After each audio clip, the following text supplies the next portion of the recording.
Bom, na recuperação de informação digital, casar bem a necessidade de informação de um usuário com o conteúdo dos documentos de uma coleção é um desafio enorme aí, né?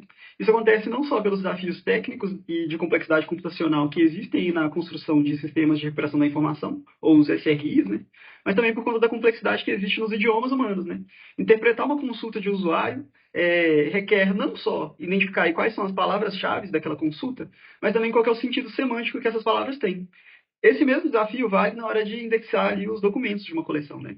Então, a indexação semântica latente, que a gente vai falar aqui agora, né, é uma técnica pioneira no estudo da semântica das consultas, que vai além aí de simplesmente os termos literais. Esse trabalho aqui hoje tem o intuito de explicar aqui de uma maneira muito breve do que se trata essa técnica de indexação semântica latente. Bom, esse trabalho foi desenvolvido por mim, Caio, né, o João Gustavo Medeiros Pontes, o Pedro Henrique Cunha Vieira, Sávio Luiz Pontes Martuccelli, o Vitor Magalhães de Souza e o Willi Campos Costa. Bom, esse trabalho aqui a gente vai passar pelos seguintes pontos, né? A origem desse modelo, o que o modelo se propõe a resolver, como ele resolve, as suas forças e fraquezas e exemplos de aplicação. E aí, no final do trabalho, a gente deixa aí as referências bibliográficas que usamos para fazer a pesquisa. Primeiro, eu vou falar sobre a origem do modelo, né? Bom, até a década de 80, os modelos clássicos de recuperação da informação se baseavam principalmente aí na indexação de documentos, usando seus termos-chave, né? Aqui embaixo eu deixei até uma imagem explicando como isso era feito, né? Tem várias técnicas para você tratar ali as palavras de um documento, até você obter um conjunto de palavras que representam aquele documento, né? Tem técnicas como a remoção de acentos, espaços, remoção de stop words, usar a técnica de radicalização, né, que é pegar o início ali das palavras para compilar elas em um radical em comum, para diminuir aí os termos de indexação. Porém, esse tipo de tratamento faz com que os documentos e a consulta no final sejam representados aí em termos de indexação literais, né? O que não representa 100% a maneira como falamos os idiomas humanos, né?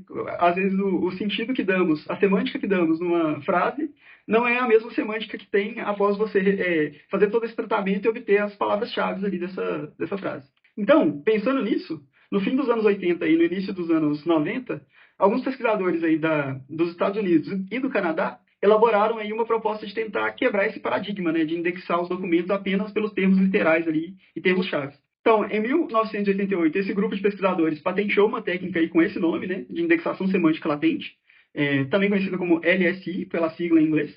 E em 1990, publicaram um artigo que está aqui na imagem, explicando como que essa técnica funciona, né?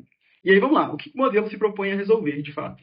O principal problema das técnicas de indexação dos termos-chave são as sinonímias e polissemias. E o que significa isso, né?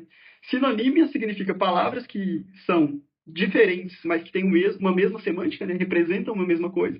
E polissemia é o contrário, são palavras que são iguais, mas representam coisas diferentes.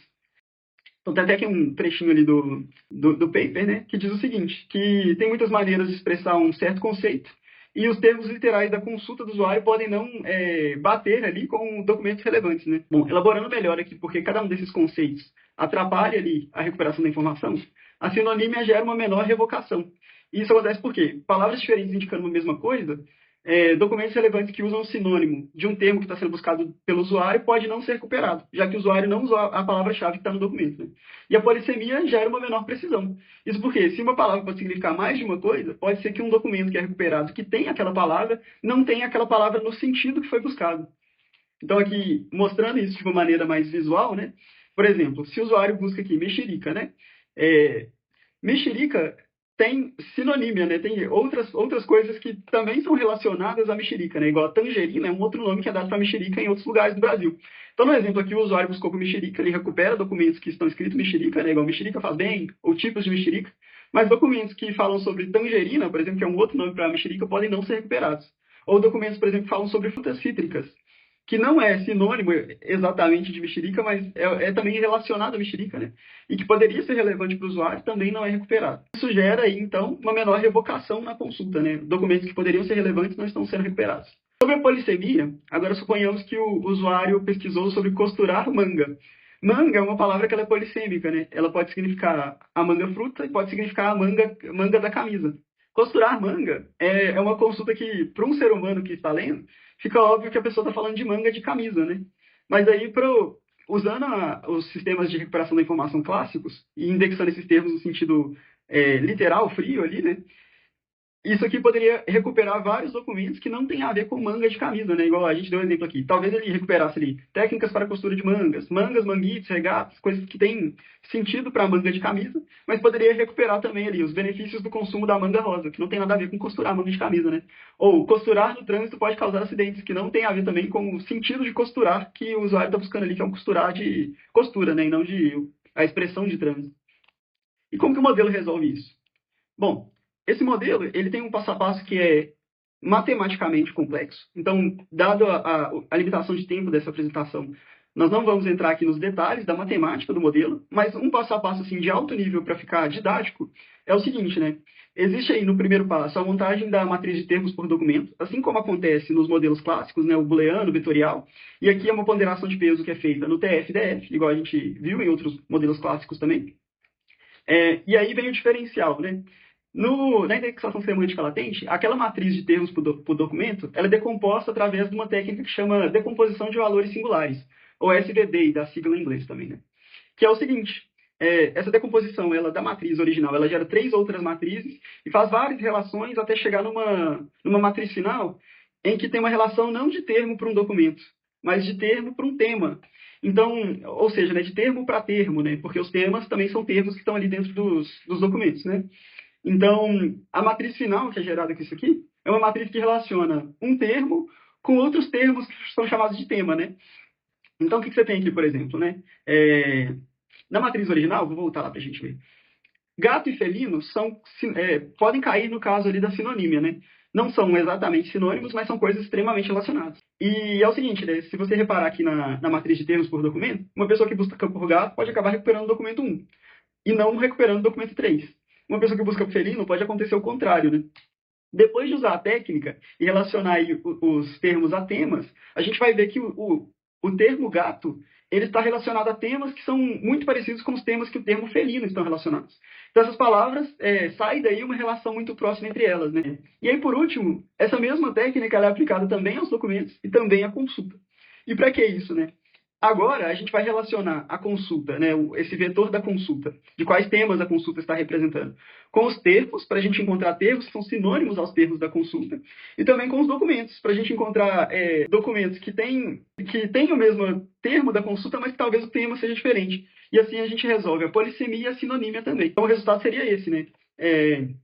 Por exemplo, né, na pesquisa ali de costurar manga, tem outros documentos que falam de manga e outros documentos que falam de costurar. Essa técnica acabaria chegando à conclusão de que os benefícios do consumo da manga rosa não está no mesmo tema que a consulta está procurando. Então, ele aumentaria a precisão da consulta. E já no outro caso, o resultado dessa técnica poderia mostrar que os benefícios do consumo da tangerina é um termo que tem bastante relação com mexerica. Então, recuperar esses documentos e aumentar a revocação. Aí, quais são as forças e fraquezas desse modelo, né? Bom, como a gente já falou anteriormente, passando aqui rapidamente, esse modelo ele melhora a revocação e melhora a precisão, o que é ótimo, né? Sensacional. E ele também abriu as portas para o processamento de linguagem natural, né? Foi um trabalho pioneiro nesse sentido de identificar a semântica dos termos e não só os termos frios. E isso abriu portas aí para que várias pesquisas viessem depois aprimorando essas técnicas. E quais seriam os pontos negativos e por que esse modelo não é tão usado hoje, né? O primeiro ponto negativo é o mesmo ponto negativo de todos os modelos clássicos, né? Você faz a indexação uma vez, e se um novo documento é inserido, você precisa reindexar todo o corpus da coleção, né? E outra coisa que é o principal vilão aqui, que é o principal ponto apontado como negativo e motivo pelo qual ele não é usado hoje, é que ele não serve tanto para grandes coleções. Relacionado aí ao primeiro ponto, né? Quando a coleção é grande e muito dinâmica e novos documentos são adicionados, o consumo computacional para manter um LSI é muito alto. Então, hoje, com o Big Data, né, como as coleções são muito grandes e atualizadas com muita frequência, o LSI não é uma técnica que vingou tanto, foi pioneira, mas não acabou não vingando tanto. Né? E aí, quais são os exemplos de aplicação real que essa técnica poderia ter? Ela poderia ser usada, por exemplo, em pequenas coleções de documentos, né? Igual eu falei, o ponto negativo dela é quando a coleção é muito grande e muito dinâmica. Mas uma pequena coleção de documentos estáticos, o LSI serve muito bem. Ferramentas internas de busca, né? Você pode pensar numa base de coleção interna de uma empresa que não é tão grande também, tem vários tipos de coisas, né? Não só documentos ali, PDF, e outros processos que usam poucos dados, né? Um exemplo aí que a gente deixou aqui foi, por exemplo, para pesquisar em comentários de um produto que é vendido pela empresa. Aqui estão as referências que a gente usou para fazer esse trabalho, e muito obrigado.